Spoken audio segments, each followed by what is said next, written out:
সম্মানিত মসজিদের মুসল্লি আয়েশা রাদিয়াল্লাহু তাআলা আনহা বলেন, কানান নবী সাল্লাল্লাহু আলাইহি সাল্লাম এজা আরাদা ইউজাহিয়া, যখনই আল্লাহর নবী কুরবানির ইচ্ছা পোষণ করতেন তখনই ইস্তারাবে কাবসাইনে, দুইটি ভেড়া নিতেন, আজিমাইনে বড়, সামিনাইনে মোটা তাজা, আকরানাইনে শিংওয়ালা, আমলাহাইনে সাদা কালো, মজুয়াইনে অন্ডকোষ বের করা। পাঁঠা কুরবানি না দেওয়াই ভালো, যেগুলোতে অন্ডকোষ বের করা আছে, যাকে আমরা খাসি বলি, সেটাই কুরবানি করা উত্তম।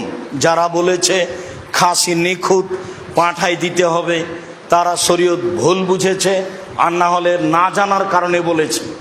আল্লাহর নবী নিজে দুইটা ভেড়া কিনলেন, মোটা তাজা, বড়, শিংওয়ালা, সাদা কালো, অন্ডকোষ বের করা।